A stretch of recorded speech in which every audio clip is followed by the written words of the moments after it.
Well, it's Monday, September 2nd. It's Labor Day holiday here in the States, so we're off work for today. And yeah, just continuing with windshield skylight fit up. So kind of like the electrical stuff. It's just we're just gonna keep doing what we're doing here, and I'll try to show what's going on as we go.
All right, got these transfer drilled and clecoed in on a number 30. I used an acrylic drill bit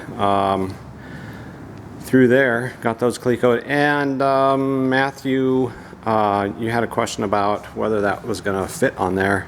And I was kind of wondering the same thing yesterday when we laid that strip straight down on the, right down on the rib. It was a little tiny bit off. It was started in the middle and went out. And just on the ends, it was a little tiny bit off. I think probably a good idea, like you said, to take that spare strip that gets trimmed off of here and lay it down and drill through that to make those holes. But yeah, it's going to work fine. Just a little tiny bit off. But so the trim strip on the top, the hole got just a little bit elongated on there. I'm not worried about it. So next thing we're moving on to is this strip here. This is the one that makes me nervous because we have to drill through the windshield on this one. So we're going to take a look at that, get a game plan together, and see what we get.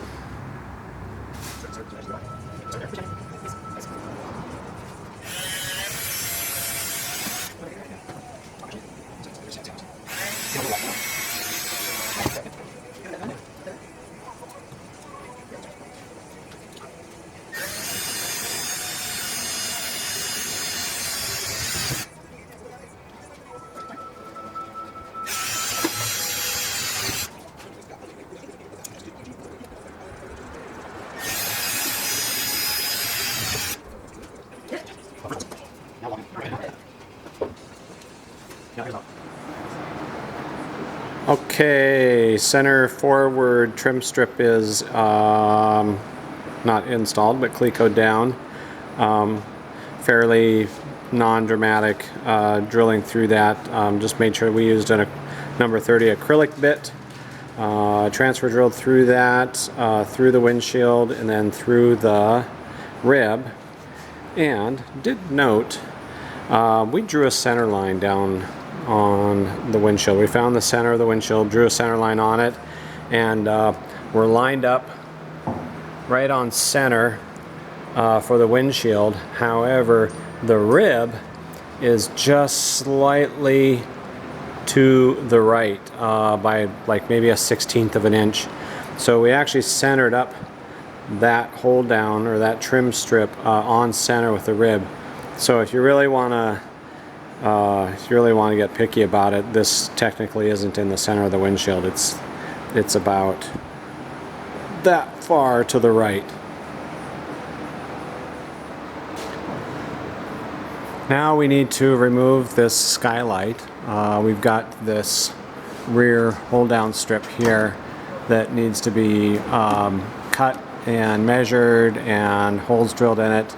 But we have to remove the skylight so that we can line it up with where it needs to go and get everything marked out on it for the holes.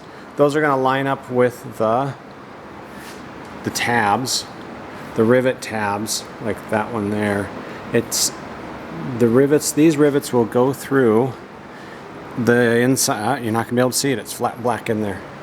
It goes through the spacer strip that's underneath that tail cone skin. But yeah, it's all laid out in the book. But yeah, gonna get that marked up and start measuring that out. Probably about the last thing we're gonna do today because it's getting toasty warm in here.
Well, it's smoke season again.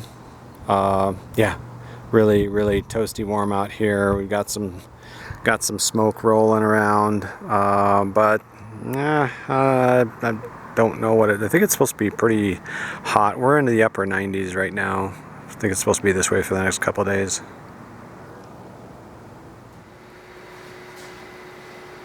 All right, we're done for today, and kind of made our way from the forward back. We're back to this this strip here, this hold down strip, and just kind of got a few questions that we need to research on some placement of rivets and spacing in here. One thing I've noticed, and granted, we don't have foam tape in here or anything like that, but there's quite a bit of difference between here and here as far as height goes. Like I said, there's a foam tape that goes in there, but that's not going to be thick enough. Once you put them rivets in, that rivet's going to suck that skylight down. So maybe a little research in order. Don't know if we need to fab up a trim strip to stick in there or what needs to be done, but we'll figure it out. So pretty toasty. So we're calling it a day. Everybody, hope you had a good day. Thanks for watching the videos, and that's it for now.